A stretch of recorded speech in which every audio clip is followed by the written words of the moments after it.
do a quick review of what we did yesterday. We basically provisioned VPC, all the VPCs. Default VPC is already there in the project. When you sign up to a project, you have a default VPC with preset configuration. So we started the session by reviewing what default VPC is, what configurations are there in the default VPC. Then we created an auto mode VPC and custom mode VPC, and we looked at the difference ourselves. That's what we did. Then we also deployed a virtual machine to check whether resources inside VPC across subnetworks can communicate with each other or not. That's what we did yesterday. So this is the hands-on lab that we basically did yesterday. We provision, I'm saying we were supposed to, I expected you all to provision an auto mode VPC with default configuration, provision a custom mode VPC with custom configuration, provision a resource, a VM, and validate functioning of firewall rules. Also, the answer to the question of the IP address allocation from DHCP, whether it's dynamic and sequential. So the answer that we got, I'm saying when Rakesh basically presented the screen, you all were able to see that GCP, or you can say Google Cloud, reserves first and last IP of each subnetwork, or you can say subnet. That's the first thing. Second, Google Cloud DHCP, or you can say in bracket, Google Cloud assigns IP addresses to VMs in a sequential manner. And that was the reason the virtual machine that Rakesh provisioned, it had an IP address which is 192.168.1.2. Why? Because 1.1 was reserved for the gateway. It was reserved, and last IP is also reserved. So Rakesh VM got 1.2 and the other VM that he provisioned got 1.3, which confirms that the DHCP, the IP address assignment, internal IPs assignment is happening in a sequential manner, something that doesn't happen in in Azure, sorry, in AWS, where it is dynamic. In Azure, it is also sequential. So that's the answer of the question that we basically got when we perform the hands-on lab exercises. Now, our next topic for today is another service which is very important in Google Cloud from the networking perspective. And before we understand that service, let's provision some resources in the lab, then we will understand. So I'll navigate to the lab and let's understand the scenario. So let's say use case. So our use case is that we have, let's imitate it to a production environment. A customer has a two-tier application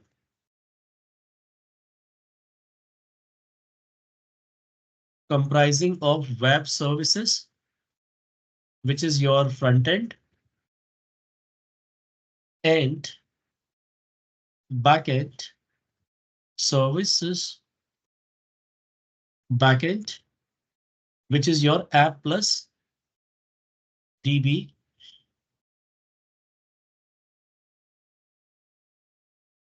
services.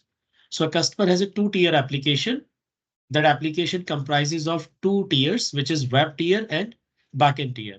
So which means you have a GCE Google Compute Engine web server VM, and you have a GCE App+DB server VM. So you have two VMs basically, which is part of this application stack. And these two VMs you need to configure in Google Cloud. So you need to configure this application in Google Cloud. So when I configure this application in Google Cloud, what basically happens? In that case, I will provision a VPC. So the solution is that a VPC with subnetworks will be created and the native firewall will be configured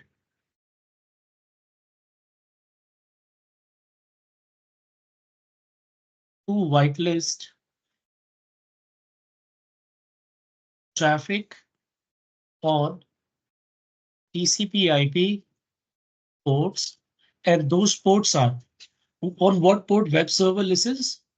Port 80 and 443, let's say. And on what port so web will listen on this port. This is for web. And for App+DB, the port will be, let's say 8080, or you can say 1433, that's for SQL, 1434. These are the ports for App+DB component. So what you will do, you will whitelist this traffic in the firewall. So what you will do, you will create your default firewall rules that you have. The default rule that you have, default firewall rule.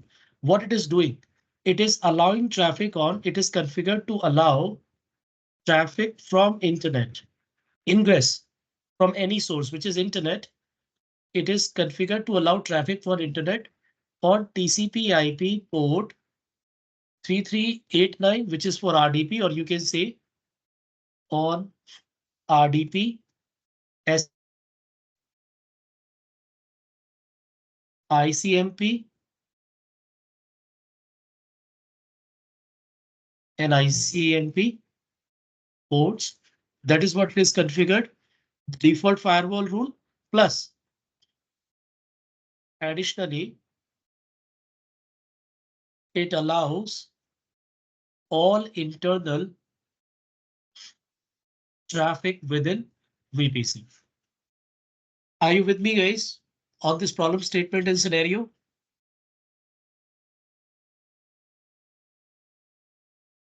Yes, no, maybe.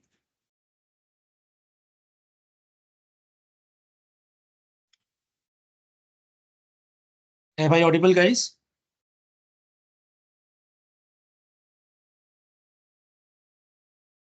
Am I audible? Yes. Guys, you need to speak. Otherwise, I will lose access and I will lose interest. And if I lose interest, then there is a challenge. OK, so I have a scenario. Once again, I'll repeat my scenario. See, this training is not about teaching you Google Cloud Services. The training is about helping you become eligible for the project that you are going to receive, the project that you're going to work on. And in the project, you will face problem statements like this.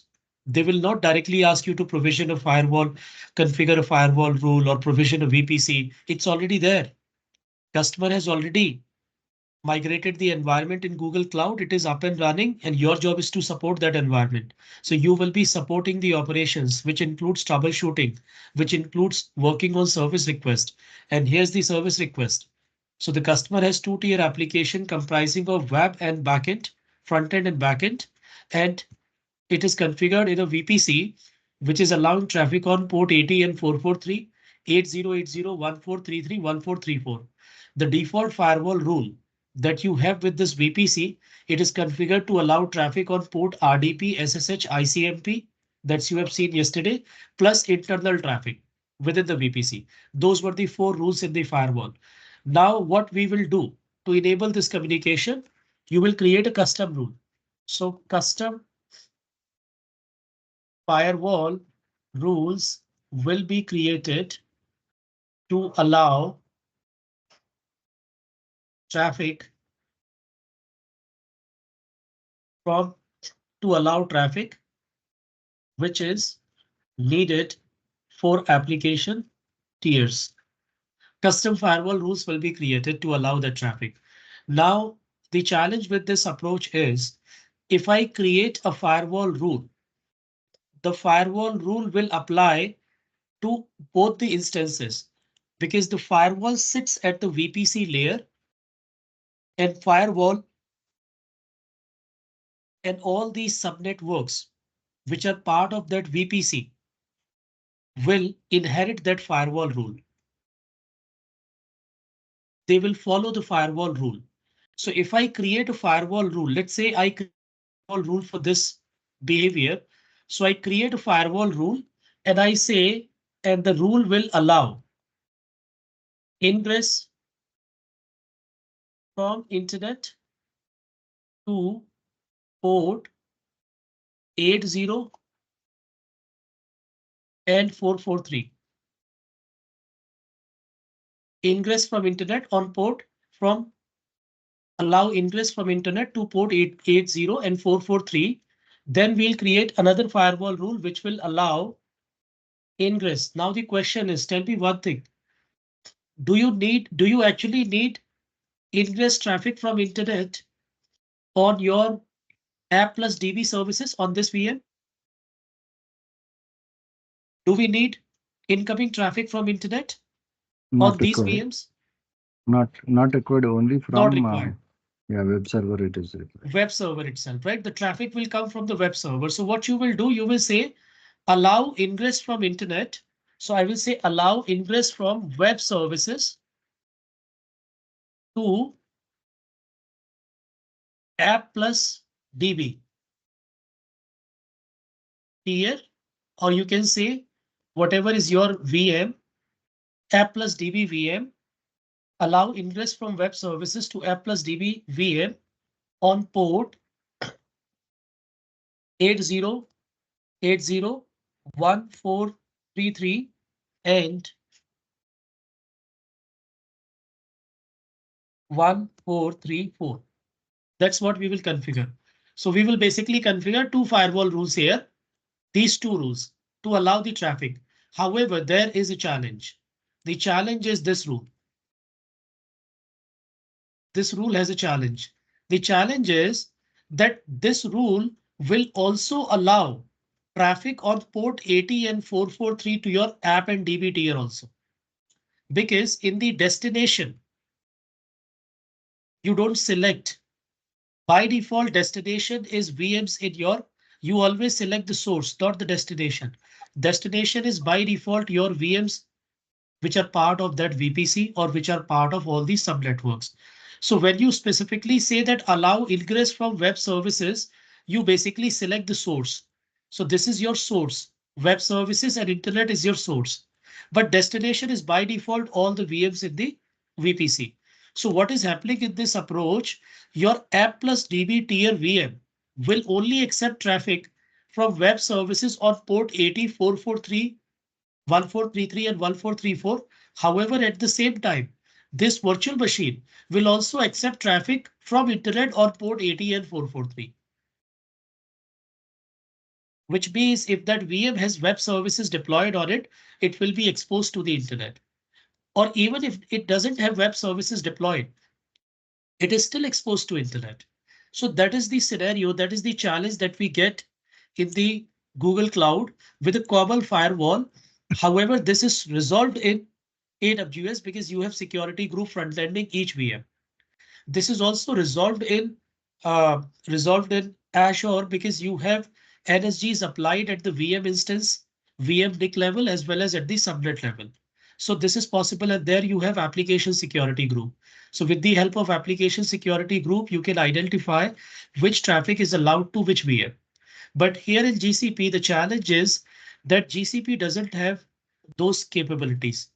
In GCP, when you create a firewall rule, it automatically applies to all the instances in the subnetworks automatically, which includes the services which actually doesn't need to accept traffic on that rule. So that is the situation in GCP. And to overcome that situation, we have a service in GCP with the name network tags. This is the solution. So network tag is the service that allows using network tag. Using network tags, an admin can configure specific traffic to specific instances. That's what an admin can configure using network tags. Now I'll show you this example. So what I'm going to do, I'm going to first create this rule 8443 and these two rules. Then I'll provision the VM and you will see that it is automatically applying to the VMs. Okay. So we'll move on to the yes, Madan. Raghu, before you proceed, right, I want to just need some clarification on this. Yeah. Right. So we have a concept of like DNA also. Yesterday we have seen we can even create a DNA rules as well, right? Yeah, we Is can that create a deny rule. yeah? You're absolutely right. But when you have two rules and when they are conflicting, right, the rule with the lowest priority will take precedence. Now, if you create a deny rule and you say that please deny traffic on port 80 and 443, then the traffic will also be denied to the web services. But your web services actually needs to accept traffic. So you cannot create a deny rule. The challenge with GCP is that when you create a rule, it automatically applies to all the instances inside that VPC. You can always select the source. You don't select the destination. That's the challenge. And because of this behavior, all the services will accept traffic, irrespective whether they need it or not. So your App+DB, the VM which is holding the application and database is also exposed to port 80 and 443. Okay. By default, automatically. That's the challenge. Good. Right? Another question. And that is where we have network tag. I'll show you this challenge. I will imitate it as it is. Then you will understand that why this challenge is and how network tag can help you. This is very important service. Majority of the call drivers that you face in operations with respect to connectivity issues are a result of this misconfiguration. Because customers do not understand the VPC properly and they by mistake end up configuring the firewall rules in a manner that either they allow all the traffic, which expose some of the instances unnecessarily, or they create firewall rules so restrictive that the instances are not able to accept traffic. So both way there is a challenge. Okay. So let's imitate this, then you will understand. Right. Another question is, like say for connecting this app server and web server, we need to either 3389 or maybe it is 22 ports we need to open, right? So what is the See, impact of understand, putting? you don't need to do that. By default, internal traffic is allowed. By web and app, they're part of the same VPC. So by default, they can communicate. There is no restriction. But what we are doing here, we are intentionally creating a rule so that web will only accept traffic from the app tier. It will not accept traffic from anywhere. That's the reason we're creating the another rule. Make sense? Yep. So let's imitate it. Then you will understand it. We'll simulate the same configuration. So what I'm going to do,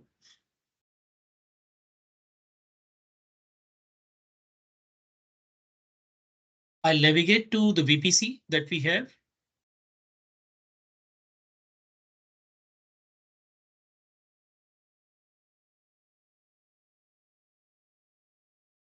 This is my custom VPC.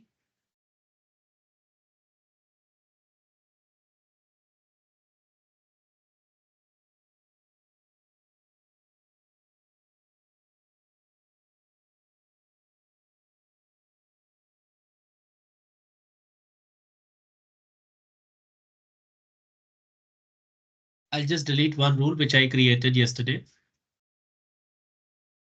OK, so this is my custom VPC.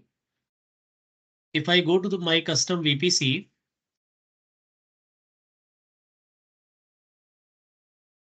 this is my firewall rule. So you can see I've got 4 firewall rules by default. The firewall rule which allows ingress traffic. Ingress means incoming traffic on RDP, ICMP and SSH, all ingress traffic. And if you can see the source is internet here. Look at the source, you will see the source, internet, internet, internet. 0.0 for all the three. RDP, ICMP and SSH is internet. And for this one, the last rule, which is the custom rule, this by default allows traffic from all the subnets. So internal communication is allowed and you can see the port on which port it is allowed. Destination is not written here. You can see destination is not written in any of the rule. Why? Because we don't select destination in GCP. We only select the source. And if you see the source is selected here. And port is selected on what port the communication will happen, but destination is not selected. So it by default means that it means for all the VMs, right? That's the default configuration. Now with this default configuration, I will provision two VMs, one as my app server, the other as my web server. So that's what I'm going to do. So I'll navigate to compute.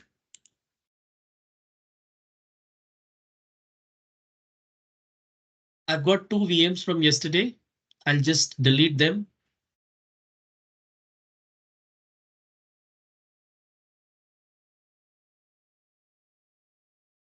And now I'll create two instances. So first I'm creating my web server instance. So I'll say this is my prod web server. I'll create this instance in US East. US East, or you can say the Northern America, is the cheapest region for any cloud service provider, because that's what they start from.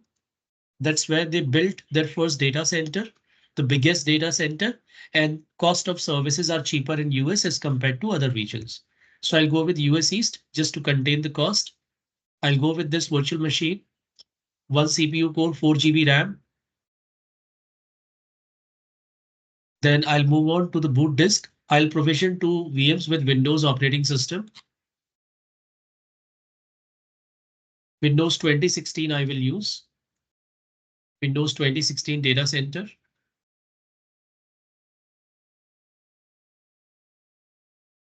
Then I'll move on to this part I'll explain later on. Then I'll go to advanced options and I'll select my network. So I'll select my VPC, which is my custom VPC. And in the custom VPC, already the subnet is selected because there is only one subnet here. And IPv4 is affordable so that I can connect to my VM. Network service tier, I'll just take standard to reduce the cost. That's it. No other additional configuration that I'm going to do here. I'll just keep it with the default configuration. So I'm provisioning first VM, which is my web server with default configuration. Then I'll provision another VM, which is my App+DB server. So I can say this is my prod app-db-server. And I'll take the same configuration here, US East. However, I'll change the zone here just for the understanding purpose so that you will understand that both the VMs are actually not in the same data center. They are across data centers. So I'll change the zone here and I'm doing it for high availability also. I'll go with the default options. A machine size, I'll just take this one, a lower machine size. Boot disk, I'll go with the same boot disk, which is Windows Server 2016.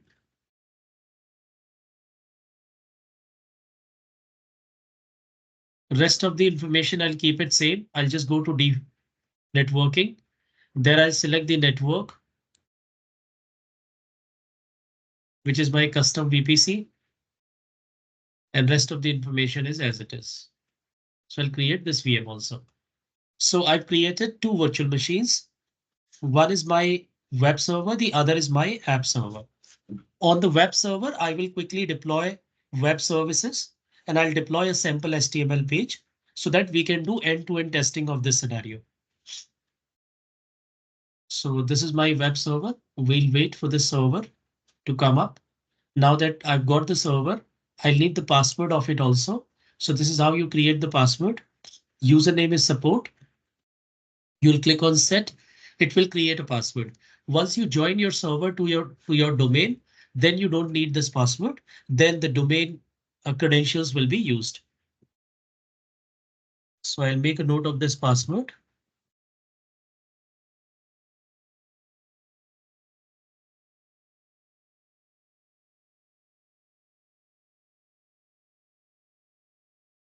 save it here.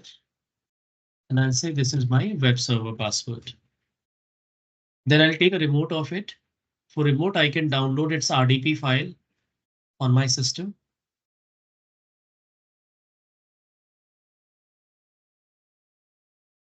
RDP file is downloaded. You can see here. I'll click on the RDP file to connect to it.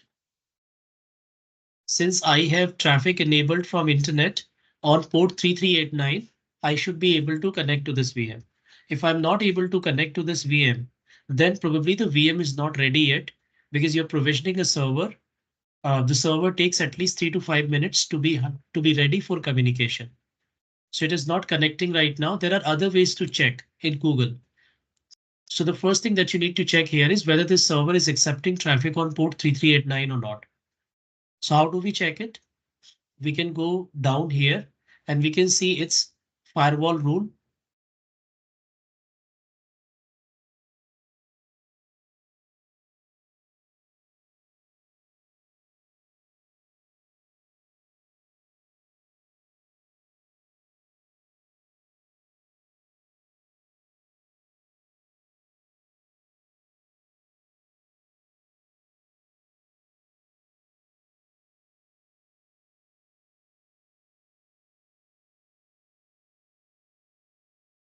All right, it's working now.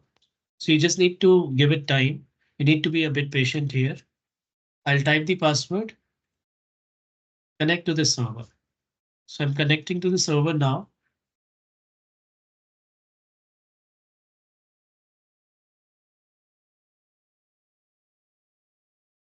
I've got the remote of the server.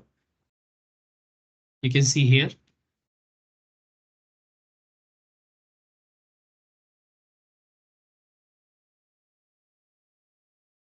I will quickly deploy web services here and deploy a sample HTML page. And that sample HTML page is actually my website, my application, which will be configured on this server.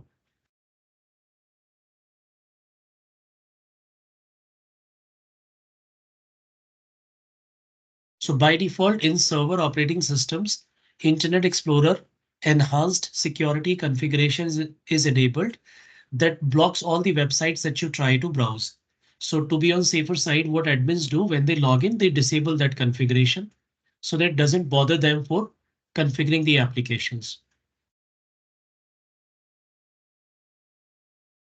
Now I'll go ahead and deploy web services role on this server real quick.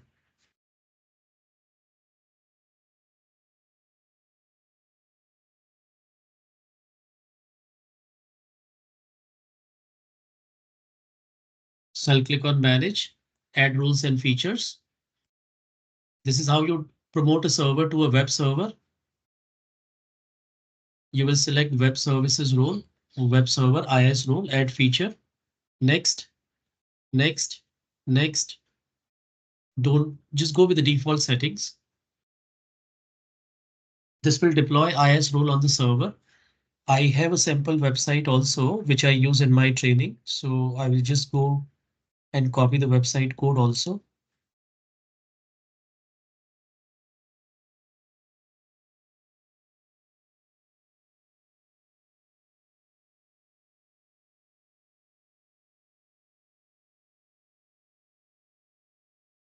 While this is getting deployed, I'll just minimize the screen and copy the website code here.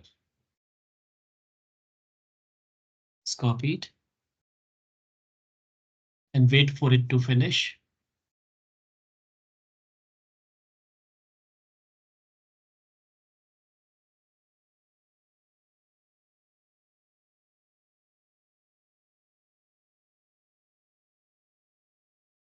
We'll just wait for a minute.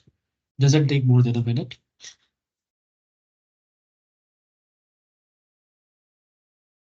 Okay, while this is happening, we'll also connect to the other server.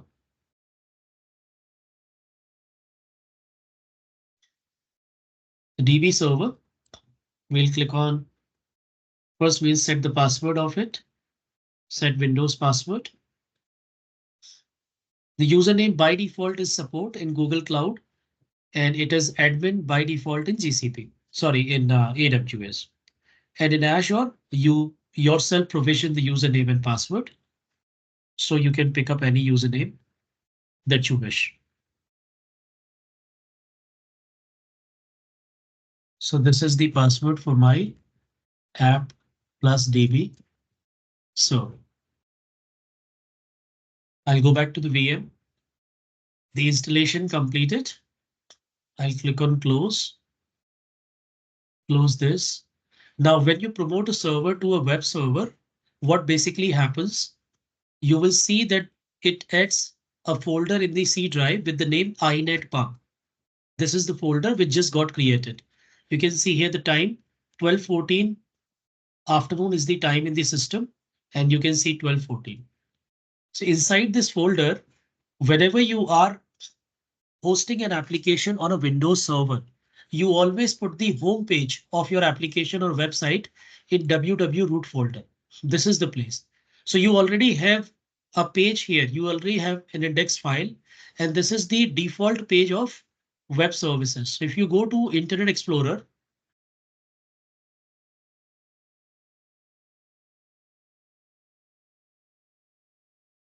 and if I type localhost here, I will see the default page of this server.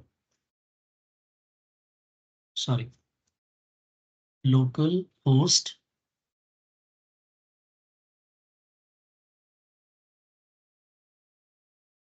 Over here, you can see the default page is coming, which is Internet Information Services. This page is actually coming from here. This is the page. If I double click on it, you will see the same page here. So it is coming from here actually. So this server is now a web server. Now, in order to deploy my website on it, I will just remove these two files from here.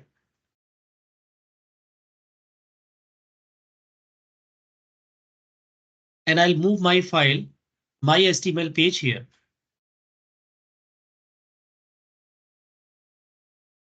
OK, now my website is deployed. So my website is I'd say this is a website. If I just refresh once again, now if I type localhost to test whether my website is up and running, I will see my website. So this is my website, which is a student registration portal. So just assume that I'm running an educational institution which offers different technology courses to students. After they complete 10+2, they can register their interest on my website, on my educational institution website, about the course of their choice. And then my admission team will connect with the student for next steps. And this is what is happening. Give me a moment.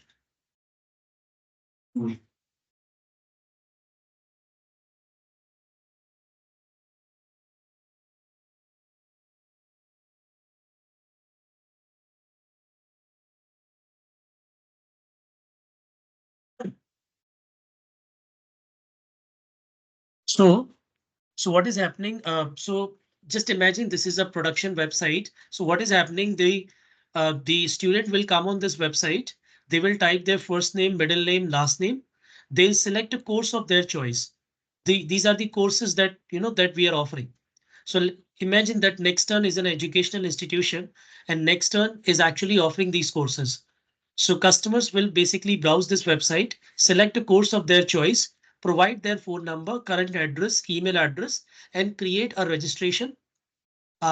Create a user account on the website by providing their password. So that next time when they want to log in, they can also log in and they can see the information. And the information that they provide here will be sent to the admission team. Admission team will then connect with this student for further steps. That's what my website is. So my website is up and running internally in my web server or in my VM. Let's see whether students can access it over the internet also, right? So what I'll do, I'll copy the public IP. This is the public IP of my of the server which is hosting the website. So I'll copy the public IP. I'll put that public IP into the web browser and hit enter and see whether my website is up and running over the internet, whether students from all over the world can access my website. That's what I'm going to do. You also do it on your system and tell me whether you are able to access this website or not.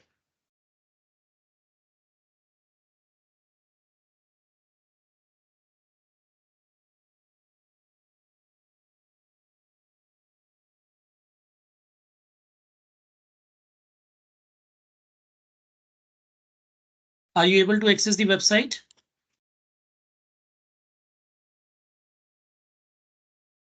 Yes, no, maybe? No. You're not able to access, right? Okay. So let's understand the flow of traffic, what is happening. So what happens here? Let's say you are the end user. So end user will type the domain name. Now let's understand the domain name is abc.com.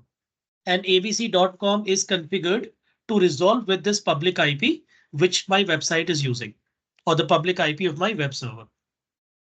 So end user types the domain name, which is abc.com. The DNS resolution happens and it is resolved to this IP address. It resolves to this IP address after DNS resolution. Now the traffic goes over the internet, and the routers which are there over the internet, they will try and look for this IP address where exactly this IP address is. So they will identify that this IP address is in South Carolina. It is in North America, in South Carolina. So the traffic will be sent to North America, South Carolina. And in the South Carolina, this IP address is part of Google Cloud. So the traffic will reach to Google Cloud. It goes to Google Cloud, and from there, it goes to the, so Google knows its IP addresses. So Google knows that this IP address is part of a VPC. So from in the Google Cloud, the traffic reaches to the VPC, and that's where it hits the firewall. It comes to the firewall. Now, after firewall, if it is allowed from the firewall, it will hit the VM, which is hosting this IP. That's how the flow of traffic is. So what is happening in this situation when I'm not able to browse this website, which is internally is absolutely working fine, which means there is no issue with my website configuration. My application is absolutely working fine, but it is not accessible over the internet from the end user. That then the reason is this firewall. Probably this traffic is not reaching this firewall. How do I check it? I can copy it. I can open command prompt on my system. And on the command prompt, I can say tracer, and I'll type the IP address. And it will trace this IP address. It will trace where exactly this IP address is. So it is reaching to my gateway, which is my router. From my router, it goes to the ISP. I will say the access point, which is there in my campus, to which multiple routers are connected. Then the traffic will move, and you will identify that the traffic will reach to Google Cloud. However, after reaching Google Cloud, it will get blocked. It will get dropped. It will not move further. It never reaches to VM because this firewall is blocking the traffic. Why it is blocking the traffic? If you look carefully, this VM, if we go to the firewall, even if you click on the VM name, it shows the firewall rule that applies to it. So if you click on this VM, you see that there is no firewall rule which is applying to this VM. In fact, if I go to the firewall rule, I'll duplicate this tab, open another tab, and I'll navigate to VPC firewall. So I'll navigate to VPC. Then I'll select the VPC where this VM is hosted, which is this custom VPC. Inside this VPC, I'll navigate to firewall. And here I will see the firewall rules. Now, if you look carefully, what kind of traffic is allowed in my firewall? This is the kind of traffic which is allowed. So it allows traffic from internet on port ICMP port TCP 3389.22 and internal traffic. And what kind of traffic is this that I'm trying to send from my local system to the web server, guys? What traffic is this? This is TCP. This is Sorry. HTTP traffic. Port 80. I'm Can you sending ping? this Try traffic to on port 80. ping Sorry? that. Can you try to ping? That will work if you ping that by using ICMP packet.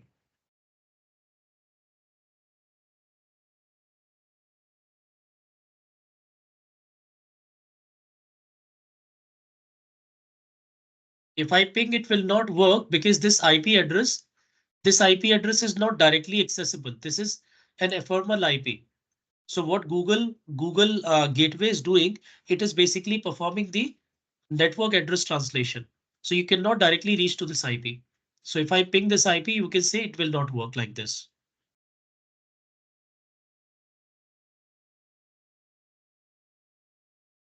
Or if I say ping,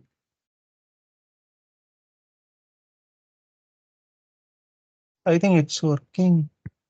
give me a moment. I actually put that. Yeah. So ping will work because they allow ping on ephemeral IPs also. So it is pinging, which means from my system, I'm able to reach to this IP from this laptop because of this firewall rule. I'm able to reach because of this firewall rule, which is ICMP rule, right? I'm able to take remote of this VM also 3389. That's the reason I have this remote of this VM. However, other than 3389, 22, which is not applicable in this case because it's a Windows server. And other than 3389 and ICMP, nothing is allowed from internet. That is why I'm not able to see the traffic. I'm not able to I'm not able to browse my application from this server. So what I will do, I will create a firewall rule now. When I create a firewall rule, I'll put the rule name as allow inbound HTTP from internet. That's how I'll create a rule. This is the nomenclature that we use in production. Allow inbound HTTP internet. And here logs, I will keep it off. Network is selected, priority is selected, direction of traffic is ingress. Allow action on match is allow. Obviously, we want to allow this traffic. Then we will select the source IP range. Now, what is my source? Source is internet. My traffic is coming from internet from anywhere. You are trying to access the web application. You are sitting in a different network. I'm trying to access, I'm sitting in a different network. So my source is internet. Then it says source filter, leave it. Then it says destination. You can see destination, it says here I can put the destination IP. But then the challenge is I cannot put one IP here.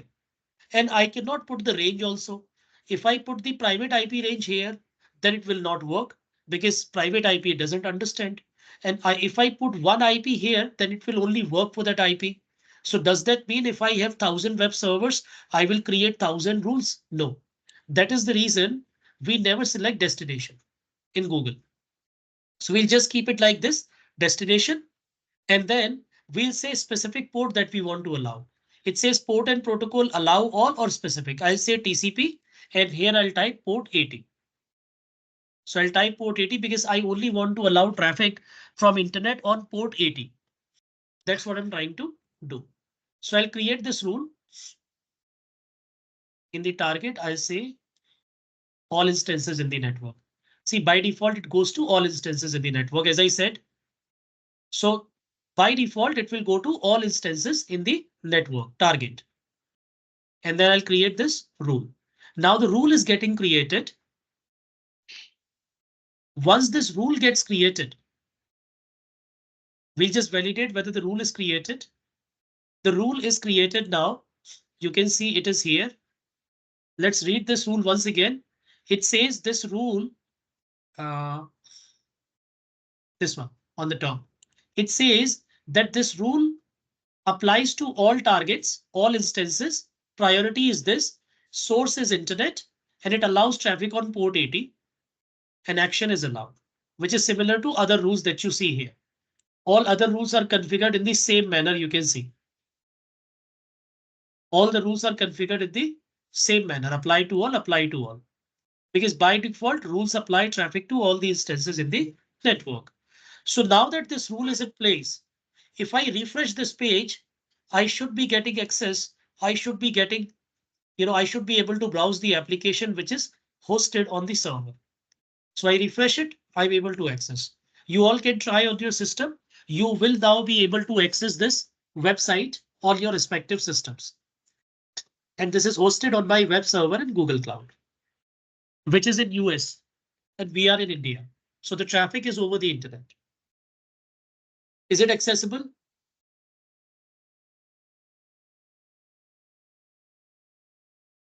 Yes, no, Yes. maybe.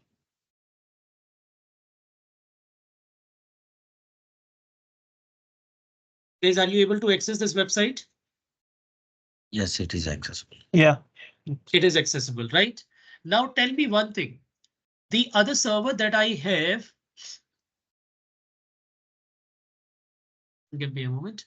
This is my other server. I'm saying if I come back to this server, this is my other server. I'll close it, go back. This is my other server, App+DB server. Does the same firewall rule not apply to DB server, App+DB server? Yes, no, and maybe. Here's the firewall rule. Read it carefully. This is the rule that I'm talking about in question. And tell me, does this firewall rule not apply to my App+DB server or not? For database, we do not play this OTT. No, I'm asking the default behavior right now. Does the same firewall rule currently not applying to my app and database server or not? It should be applied, right? It is applied actually. Yeah. Because the firewall rule is not discriminating anything. It clearly says apply to all, right? It says apply to all, which means this rule applies to all the instances in this network, which includes my App+DB server as well. Now you tell me, if I have this configuration wherein the firewall rule is allowing traffic on port 80 on my app and DB server, then it's a huge risk that I'm running with. I do not want my app and DB server A to have any sort of inbound traffic coming from internet. B, I don't want it on port 80 because entire internet is working on port 80L443. So I want to restrict my app and DB server. I want to protect it. Now, if I go ahead and change the rule, if I create another rule to deny traffic with a lower priority, then if I say that I don't want traffic on port 80, but then the challenge is my target will always be applied to all. So if I create a deny rule, then the traffic will be denied on all the instances.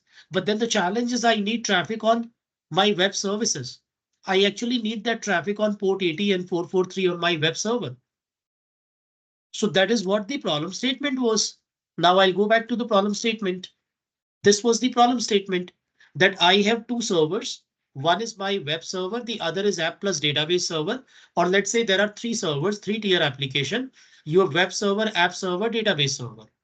Now, any rule that you are creating on the firewall is by default getting applied to all, which means my app and database server is unnecessarily getting exposed on port 80 and 443, which is not good. And in the other way, my web server is also getting exposed on port 1433 and 1434, which is also not good for my web server. That is the challenge with Google Cloud firewall rule.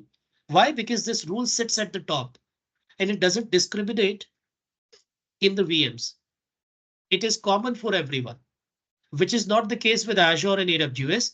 And that is where we have Google Cloud giving us this additional capability, which says network tag. This is the additional capability. With network tag, an admin can configure specific traffic to specific instances. So what we do in Google Cloud, we use network tag.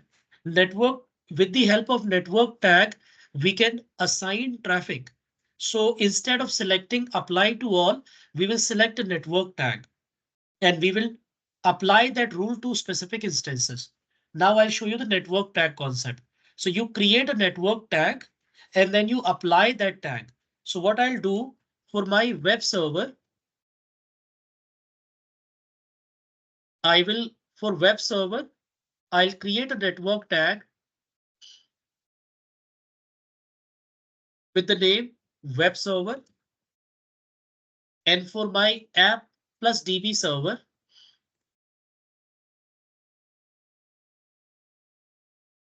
I will create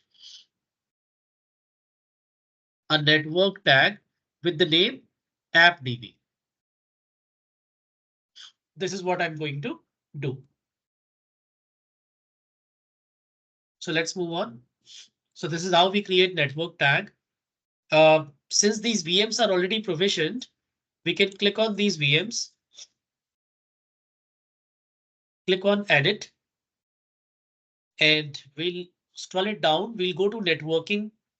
And there we will have an option of network tag, which is here. You see this network tag.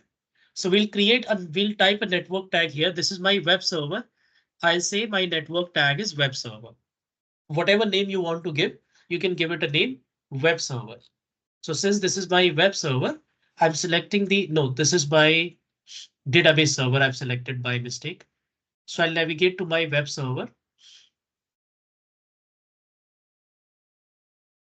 So this is my web server, the second one. I'll select the web server.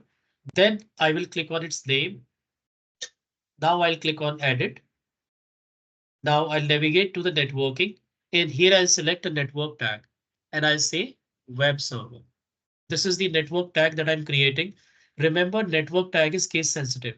So I'm typing web server and I'll save this configuration.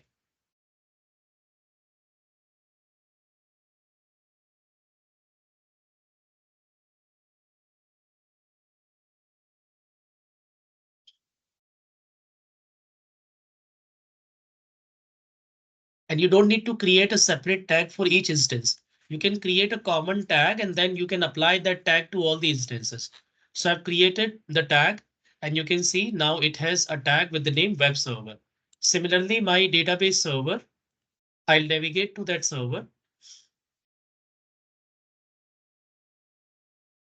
This is my database server. I'll select the server name. Click on edit. Edit the configuration. And I'll create a tag here, which is App.DB server. That's the tag name, App.DB server. And save this configuration also. So I've got two tags created, web server and App and DB server. Now let's see how do I make use of these tags. So let these tags get created. The tags are created now. Now I navigate to the firewall rule and over here I will make use of tags. So the existing rule that I've created, I can either create a new rule using the tag or I can just modify the existing rule. So this is my existing rule on TCP port 80. I'll select this rule. And I will edit this rule. Now over here where it says all instances in the network, I will select specified target tags. So I'll select a target tag option and now put the tag, which is web server. This is the concept of tag. So the tag that you have created, the same tag is attached to the VM and the same tag I'm selecting here that your target is specified tag, which is web server. And I'll save this rule, which basically means that now only the servers that have web server tag attached to them will accept traffic on port 80 from internet. That's what it means. So I'll go back. I'll go back to my firewall rule once again and create one more rule for my DB server. So I'll put the rule name as allow app DB inbound. And I can say internet. Sorry, inbound traffic. Description, I'll put the same. Now here I'll select network, which is my network. Priority is defined. Direction of traffic is ingress. Allow on match is allow. And then I'll select the specified tag, which is my App.DB server. That's the tag which I created, App.DB server. So I'm selecting App.DB server, then source. Now, since this is my App.DB server, my source is always my VPC address space. I will not select my source as internet. So I will select my source as 192.168.1.0/24. I'm saying that the source is one of the server in this network, or I can specifically select the IP address of the web server also if the database server is only catering to that web server. But what happens in production environment, to optimize the cost, we host multiple applications databases on the same server. So there is one database server, but it is catering to multiple applications, multiple web servers. So that is why I'm not selecting any specific IP address. I'm typing the IP address space of my subnetwork where my web server is residing, so that any of the web server is able to communicate with App+DB server on those port which I will define now. Then comes traffic, protocol, and port. So I will select specific traffic. I'll say my traffic is TCP 1433, 1434. So I'll type the port name also. That's it. And create this rule. Now what I have done, I have created specific rules using the tag. Now you will see that how rules are taking place. So I will navigate to the VM, go back.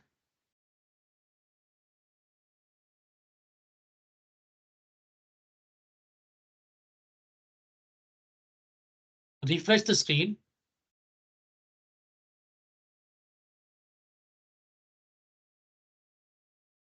Now I'll select any of the server. Let's say web server. It will show me the properties of this server. If I go to the rule, if I go, I will see I will see this tag here, web server. And similarly, when I go to the firewall rules. So let's say I'll go to the specific firewall rule. This shows all the firewalls, VPC network. Here you will see that which rule applies to which server. You can also see that part. So I'll go to custom, click on firewall. I'll click on rules. Now you see that traffic. So I select the rule and see the difference. Now it says target. It doesn't say apply to all. It say the target is App+DB server. Whichever machine has App+DB server target tag configured, this rule applies to that. Now, when you click on the rule name, it will also show you that which are the machines which are the machines to which this rule is applicable. So here you can see at the bottom it says applicable instances. Right now, if you look carefully, now this rule is only applicable to this instance, which is my App+DB server. You can see this is the name of the server, prod App+DB server. So this rule only applies to this instance as we speak. Similarly, if I go to the other rule, other firewall rule,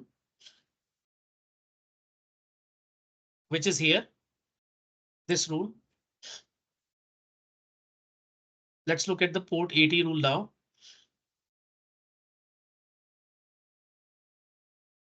This rule. When you click on this rule and go at the bottom, you will see that this rule only applies to this web server now.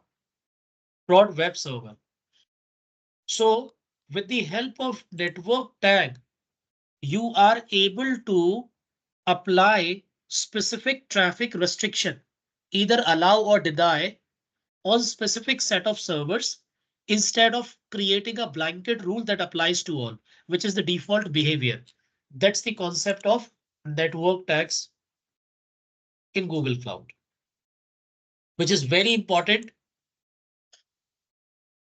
And that is how you can allow specific traffic on specific instances. Are you with me? I'm open to questions if you have any. You can ask me as many questions as you can. The ultimate goal is that you should have understood this concept. This is very important in Google Cloud. The entire network security in Google Cloud is based on this concept, which is network tag. OK, great. Let's move on.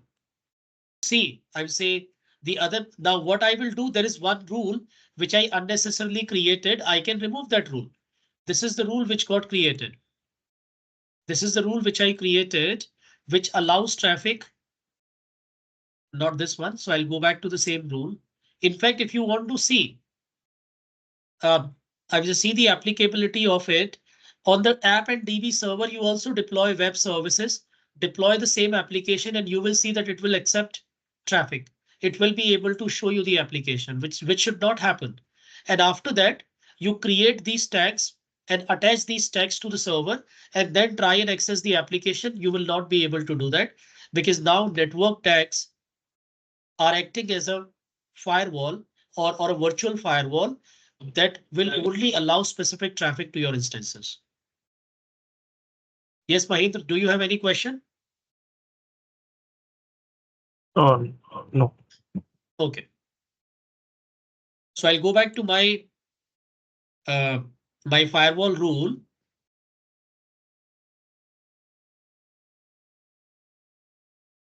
Custom VPC.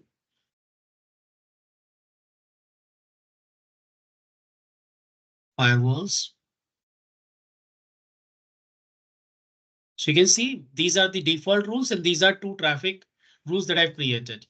So if you deploy web services on your database server, it will not accept because now this rule applies to specific instances.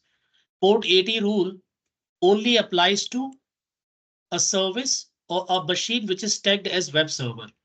And port 1433 rule only applies to a machine which is tagged as App+DB server. And yeah, I have also shown the source for these, that what is the source which is allowed to send traffic to them. So that's the concept that you need to remember. OK. Then comes another thing that you need to know when it comes to the networking is the connectivity part, is the two networks that how do they interact. So let's do that part also. And I want all of you to practice it. All of you to create two virtual machines and imagine that one is your web server, the other is App+DB server. Then intentionally install web services on both the machines and create a firewall rule. And you will notice that both the machines are accepting the traffic, which should not be the case for database server. And they'll create a tag and create a firewall rule based on the tag. And then you will notice that the database has stopped receiving traffic on port 80. That will confirm your concept of this.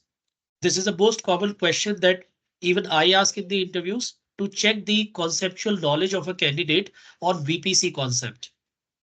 And this is the most common call driver that you will find in support when you will deal with networks. You will always find customers calling and complaining that some websites are not working, some users are not able to access a website or a specific application, and it will always be the network tag which will be the culprit, which may not have been configured properly, that you need to troubleshoot. Okay, next is VPC peering. Now, what is VPC peering? Why do we need to peer VPCs? So VPC, what is VPC peering? It is a method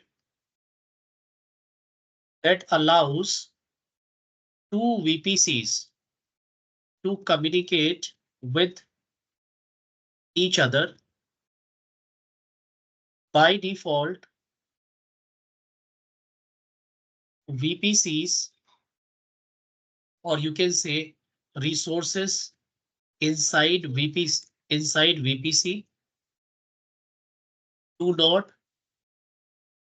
communicate as they are isolated.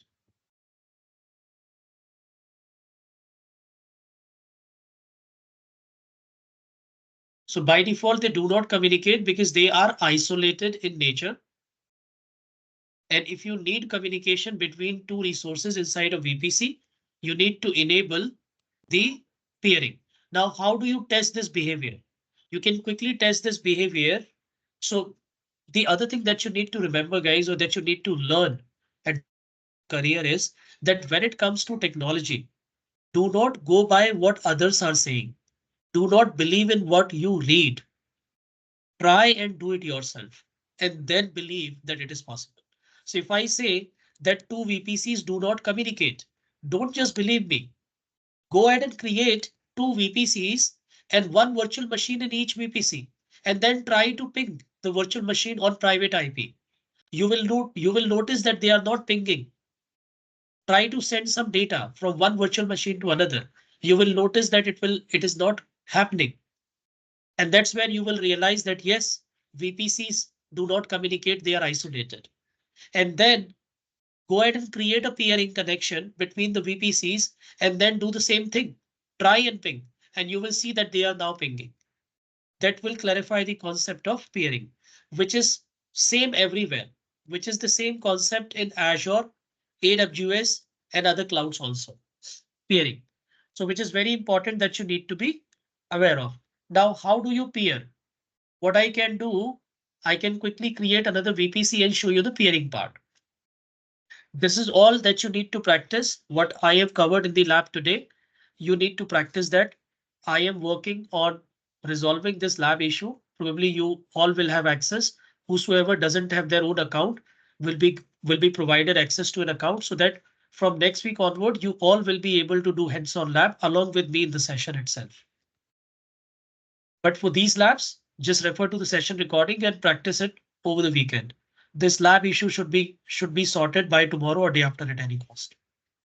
So what I'm going to do, I'll create one more VPC.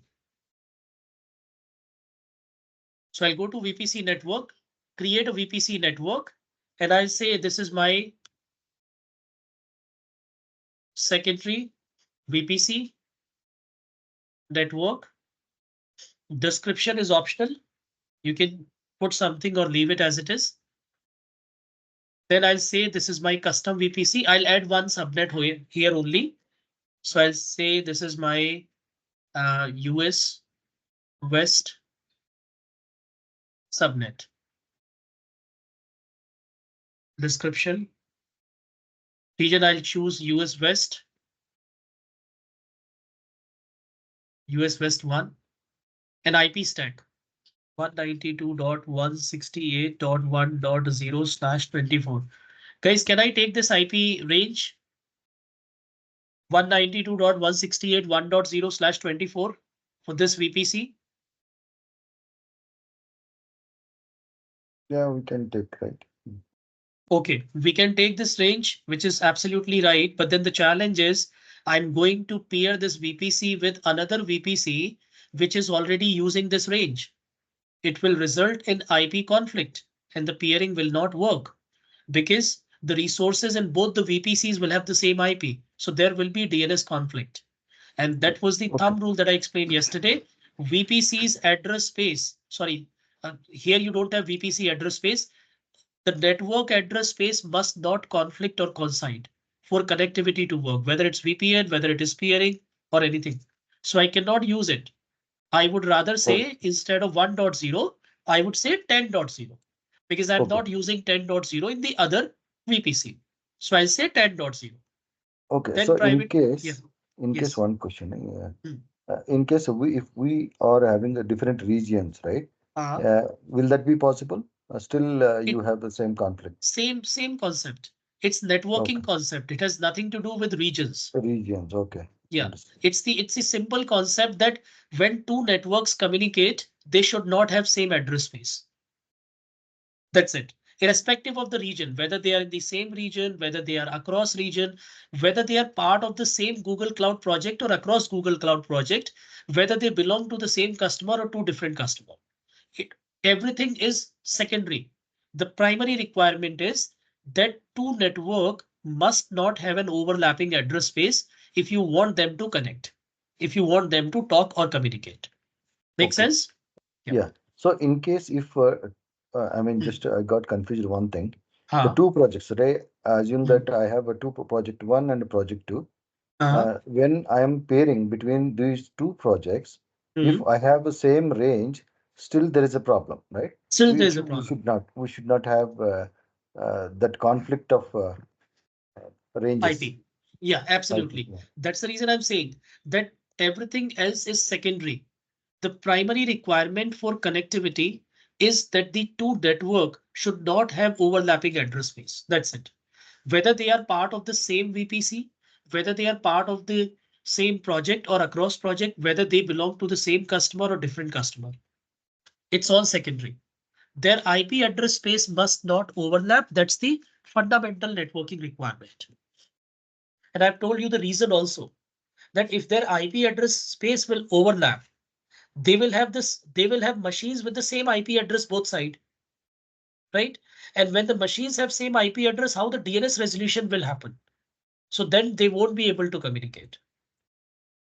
Okay, so I will select IP range as 192.168.10.0/24. And I'll go with the default configuration, default firewall rules. Even if I don't select any of these firewall rules, they will automatically be taken because they are default firewall rules. So my other network is getting created, which is now almost built. And then I will create a peering between my custom VPC and the secondary VPC.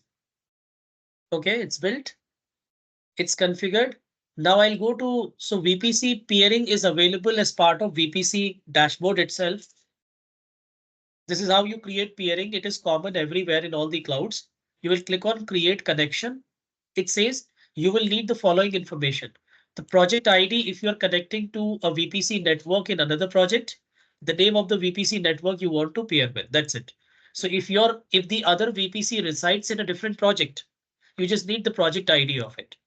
So I'll say, and then it says note the subnet IP ranges in peered. See, it is written here also. So Google is just making it clear right now that the subnet IP address ranges in peered VPC networks cannot overlap. So if they overlap, then the peering will not work. There will be conflicts. So I'll click on continue. Now here you provide the information. It says this is the name of your peering connection. So I can put any name. I will say production VPC peering. Then the VPC network, the network that you are this is your first network. So I can say my first network is custom VPC, your VPC network. Then you need to select the other network to which you are peering. Now it gives you two options. Is the other network part of the same project, which is GCP training, or it is in another project? If it is in the same project, then please select the network from this drop down. If it is in another project, then select this radio button, type the project ID, and then type the network. Okay. So when we create a peering connection, we need two networks. And how do you create peering connection? I'll start from scratch. You just need to be in the VPC network blade. Then you see VPC network peering option. Click on it and then hit create connection. It says that when you want to create a peering connection, you need two pieces of information. The other VPC information. If the other VPC is in a different project, then you need the project ID and VPC ID. And it is also giving you a note that subnet that you are peering, the subnet of the VPCs that you are peering, they cannot overlap. Their address space cannot overlap. Then I'll need to provide the name of my peering connection. So I'll say this is my production VPC peering. Then it says VPC network, the one that you are peering, you can select test custom VPC. Then you need to select the other network to which you are peering. And peering is both ways. If you create a peering from A to B, it doesn't mean you need to create a peering from B to A also. It's both ways. So I'll select my first network, then the other network. Now my other network is in the same project, so I can select it from the drop down. If it is in other project, then I need to select this radio button, type the project ID and VPC network name. So I'll select the first button and select my other, which is secondary VPC network. Then it says exchange IPv4 custom routes. It says you can choose to import or export static and dynamic routes over the VPC peering connection. So we will choose, we'll say import and export, which means the rules will get updated. The routes will get updated for both the VPCs. The first VPC will import the other VPC's route. The second VPC will import the first VPC route. That's the behavior. It says exchange subnet route with privately over So it says over internet and private. So I'll say both. Yes, please get all the routes from the other side. It is like handshaking with the other person and asking who you are, what you do. Please tell me about yourself. This is what it is happening here. So you will check it so that the routes are copied and then you will hit create.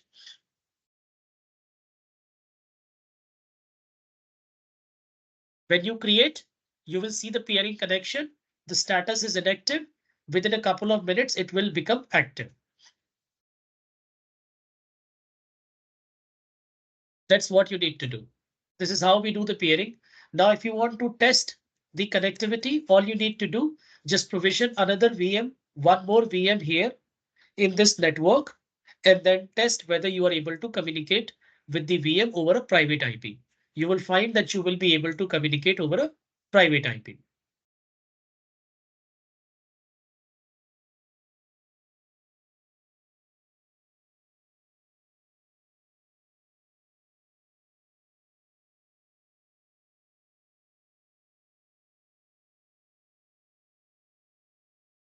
All right. Now, sometimes what happens, the status changes to active when you start to send traffic to the VPC peering. Peering is nothing but creating a VPN tunnel, creating a tunnel or communication between two VPCs, and the status will become active when you start to send traffic.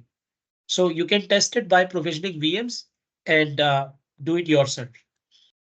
So that's what you can also check. So peering is another thing. Then comes the next, which is the third one that you need to be aware of. Shared VPC. Now, what is this shared VPC? So shared VPC basically means, now the challenge is in Google Cloud that a project is typically assigned to a business unit or department. A project may contain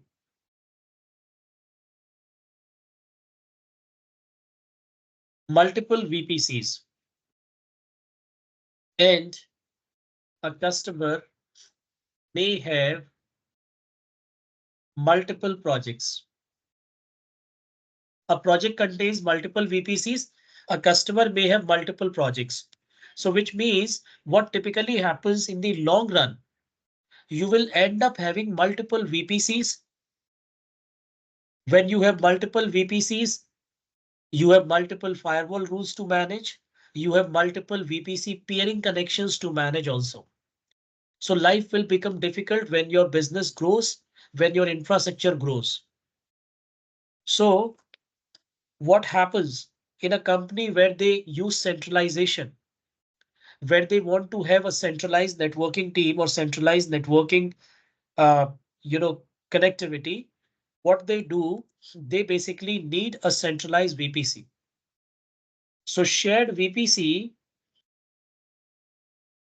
can allow a customer to use a single VPC for all the deployments. That's what shared VPC does, all the deployments, which basically means that the concept works like this, that you will create a host project. I would say you will just consider one project as host project that will contain your VPC. And then there will be service projects that will leverage this, that will leverage VPC of host project to deploy resources. That's the concept of shared VPC. So you have host VPC, I would say host project VPC that will be used by service project VPCs, service project or resources. So which means with a single VPC, your entire Google Cloud operations can run with a single VPC. You don't need 20 VPCs, 100 VPCs, and then unnecessarily scratching your head when it comes to managing them, when it comes to peering them, when it comes to managing the firewall rules, when it comes to managing the routes, it is a lot of administration effort. So to overcome that, you have shared VPC. Is everyone with me on this? Yeah. Yes, sir. So one question. Say Yes. assume that now we have two accounts. One is dev account or ops account or maybe in production account, right? In case if we want to do VPC peering between two different accounts or maybe two different organizations, so how can we achieve this? That is also possible. You just need the project ID and VPC name. Project ID is unique in Google Cloud. It's unique. Two projects cannot have the same project ID. So if I come Okay. here and let's say if I go to create a new project, what it says that this is your project ID, nodal time, whatever it is picking up. It says it cannot be changed later. Project ID is unique in Google Cloud. There could be thousands of customers having thousands of organizations, thousands of folders and projects, but two projects cannot have the same ID. That is for sure. That is why project ID is automatically, selected by Google. See, this is the project name, but the project ID is different. You can see here. Yeah. However, if I click on edit, I can have my project ID and project name as same, which is not the trend that customers do. This only happens in production like this.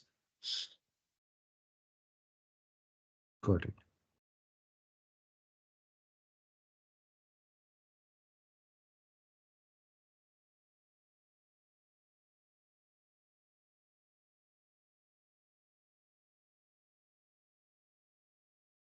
Like this.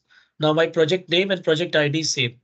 But if I create this project, the next project that I will create, I cannot use this project ID because it is unique across Google Cloud. That is why you will be able to communicate. You will be able to peer two VPCs irrespective of who they belong to. Okay. All right. So that's about these important services and VPCs that you need to be aware of. Now, how do you create a shared VPC? It's very simple. You just need to go to VPC Blade and navigate to shared VPC. Yes. Any question?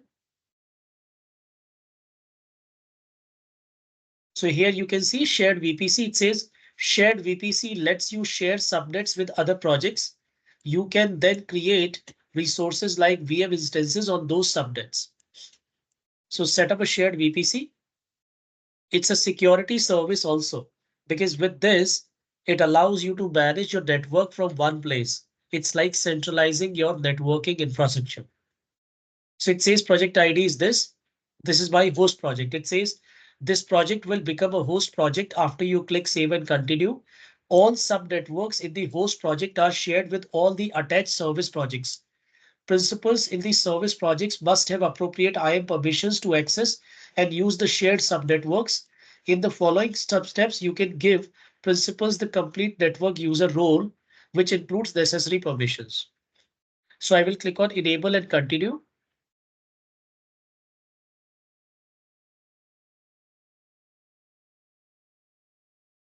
It says required compute organization enable XNAP permission for projects next term.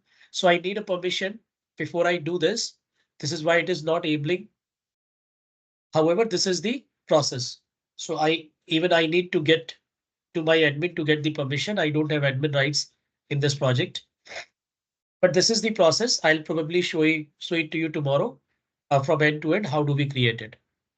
When you are using a project, since I'm using an organization here, I will need to create a role at the organization level, which is compute.organization.enable XPN host permission for this project. But this is the process to create a shared VPC. Let's look at the shared VPC documentation real quick. Is configuring virtual private cloud for isolation and security. So your VPC, shared VPC, network tags, these concepts are part of securing your VPC. So here you can see the first is VPC firewall. So we already have seen what firewall is, how does it work. So I will not get into the detail of it. I'll directly move on to the next, which is load balancer. I'll leave it for a moment. We'll do load balancer later on. VPC peering. So VPC peering can connect to non-overlapping VPC networks, which means that VPC networks should not be overlapping. Networks do not need to be in the same project. Your networks can be across project. A network can have multiple peers. You can peer one network with multiple peers. Now VPC peering is not transitive also, which basically means that if network 1 is peered with network 2 and network 2 is peered with network 3, it doesn't mean that network 1 can communicate with network 3. No, network 1 and 3 must also have a direct communication, direct peering with them. Network 2 will not act as a bridge between network 1 and 3. It is a common concept across networking. Are you with me on this? The transitive nature of peering.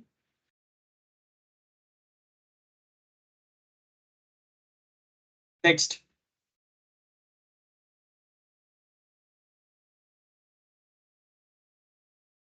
The advantages of VPC peering is decreased network latency. When you peer two networks, a direct route is created between those two networks and the traffic moves quickly. So it decreases the latency. Definitely, Google will charge you for it. There is an egress cost that you will pay in VPC peering, which is for 100 GB of data transfer, you will pay $1. That's the cost. Increased network security. Security also increases because when two VPCs are peered, they can trust each other. They can share the firewall rules. So they are trusted. So it says service owners do not need to have their services exposed to public internet and deal with its associated risk. Now, when the VPCs are peered, resources can communicate over private IP. They don't need to communicate over public IPs because communication using public IP will always, will always be over the internet. And internet is full of security risk. So this VPC peering also allows you to communicate over private IP. Lower network cost. Peered networks can use internal IPs to communicate and save you on egress cost. That's the another thing. So your network cost is lower. Shared VPC.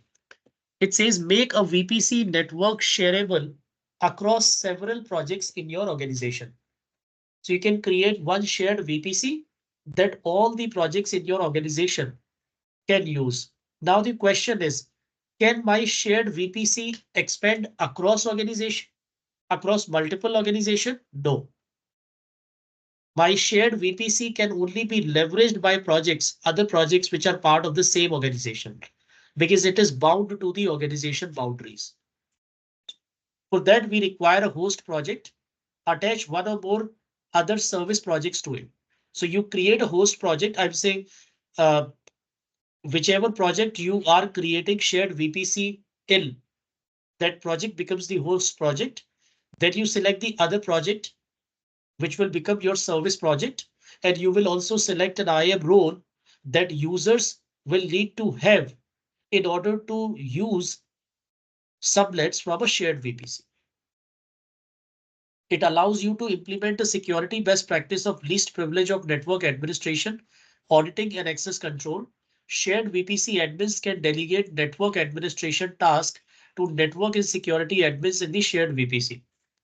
So you have an IAM role in Google Cloud, which is network admin, security admin. So shared VPC can also delegate some tasks to those people.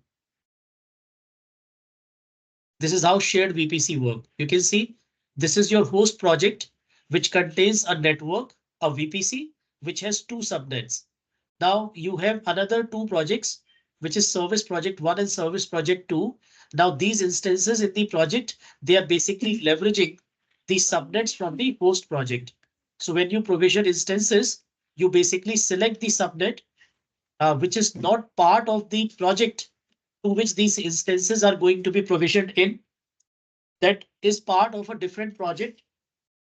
When it comes to connectivity, now when it comes to connectivity, that how do you connect your Google Cloud network with other networks? Hybrid connectivity.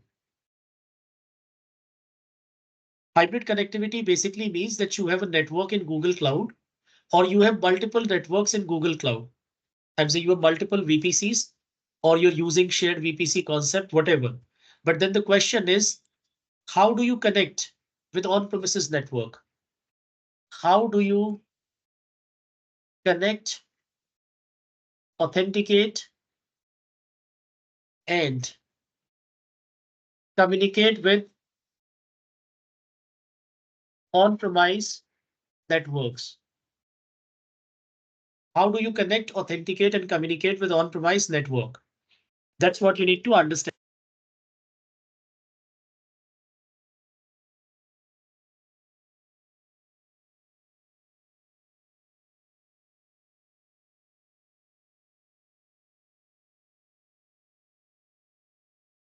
So how do you connect, authenticate, and communicate with on-premise network? That's known as hybrid connectivity. Google provides you multiple options for it.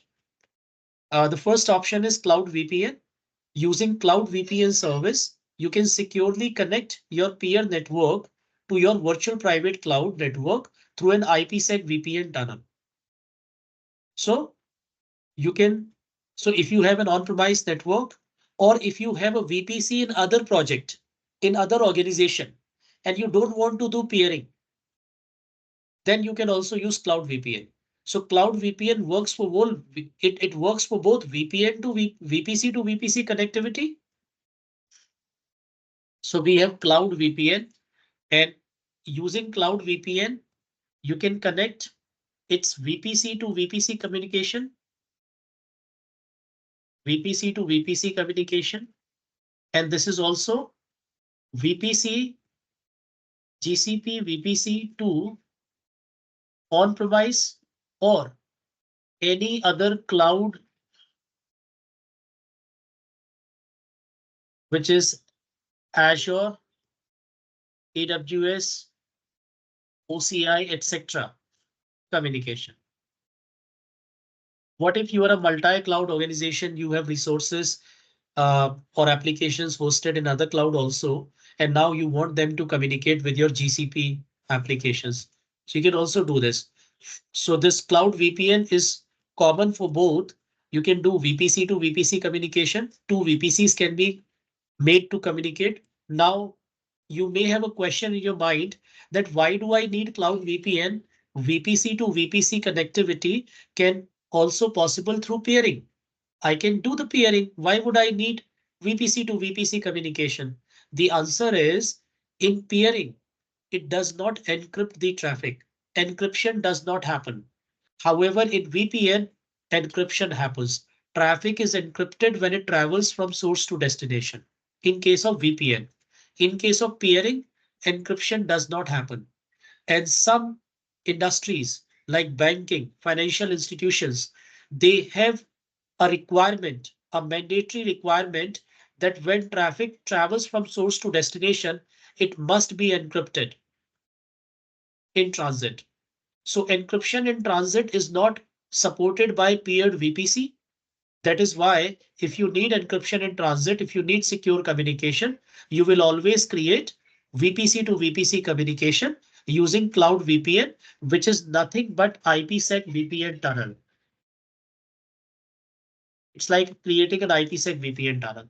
And the other use case is when you have some on-premise network.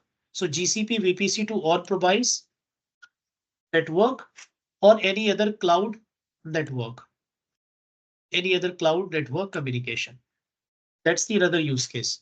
And this creates an IPsec VPN tunnel. Then we have another option, the third option and last option, which is cloud interconnect. Now, what is cloud interconnect? We also call it GCP interconnect. GCP interconnect. GCP interconnect is a service. Now, whenever you have two similar services, always try and understand the fundamental difference between them. There is a fundamental difference. There is some difference. That is why you have two services. Why would you have two services providing the same capability? Google is not bad. They have smartest people working for them. So when you have two services, understand the difference. As I explained you the difference between VPC peering and cloud VPN. That in VPC peering, traffic is not encrypted.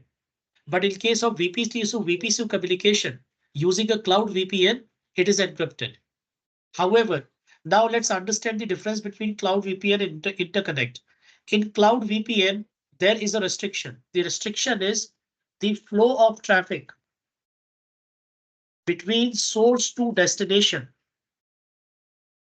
is over the internet. This is the restriction. The flow of traffic between source to destination is over the internet. Internet comes into the picture here. And that is why in this arrangement, we have encryption in transit. So that if there is a hacker sitting on the internet trying to intercept the traffic, and if that hacker is successful, they still will not be able to access your data because it is encrypted. And that is exactly where the GCP interconnect overcomes this challenge. So it is a dedicated VPN tunnel from source to destination. Dedicated VPN tunnel. The traffic will never traverse via the internet. And again, the traffic from source to destination is not encrypted. And this is by default. If it's a dedicated VPN tunnel, a dedicated tunnel which is between source to destination, there is no point of encrypting the traffic because encryption will unnecessarily decrease the performance, increase the latency. So traffic doesn't traverse over the internet. That's the benefit of this approach, which is known as interconnect. And definitely there is a cost for this service and it's an expensive service. If you come here, it says extends your on-premise network to Google's network through a highly available low latency connection. So here you can see it's a dedicated tunnel. You can see interconnect. It says on-premise network. This is your VPC network and it's a direct traffic. You can see there is no internet in between. It's a dedicated tunnel that is getting created. And this interconnect is of two types, dedicated interconnect and partner interconnect. Dedicated interconnect means that from your network to Google network, dedicated tunnel. But partner interconnect basically means that sometimes you are in a region where Google doesn't have its edge network or point of presence POP. So for example, you are in South America and Google has only one region in South America, which is in Sao Paulo. But you are in Colombia, which is thousands of miles away from South America. So in that case, you cannot create a dedicated interconnect. You need a broker in between, a partner in between, which is known as NSP, Network Service Provider. So there will be an ISP identified, authorized by Google, who will basically provide you interconnect services. How? The ISP will deploy two sets of router. So ISP already has an edge. I say ISP already have its edge connected to Google Cloud. Now what ISP will do? ISP will deploy a router at your premises that will force tunnel all the traffic to the ISP edge. And from ISP edge, the traffic will be forwarded to Google Cloud. So it just means that you have some broker in between who is providing you a dedicated tunnel between your network to Google Cloud when your network falls in a region where Google doesn't have local connectivity. That's what partner interconnect is. So these are the two interconnect. There is a difference. If you go with dedicated, definitely you will get a lot of bandwidth. So the minimum bandwidth that you get in dedicated interconnect is 10 gigabit per second. and minimum bandwidth that you get in partner interconnect is 50 megabit per second. The maximum is 100 gigabit per second. That's the difference between the features. That's it. That is all for today, guys. When it comes to with respect to the VPC, we'll resume the session tomorrow. I would expect you to do these two hands-on lab, which is the hands-on lab on the scenario that I discussed today. Do the hands-on lab here and also do the hands-on lab for VPC peering, as well as shared VPC if you can. If not, then I will show it to you tomorrow. Thank you all.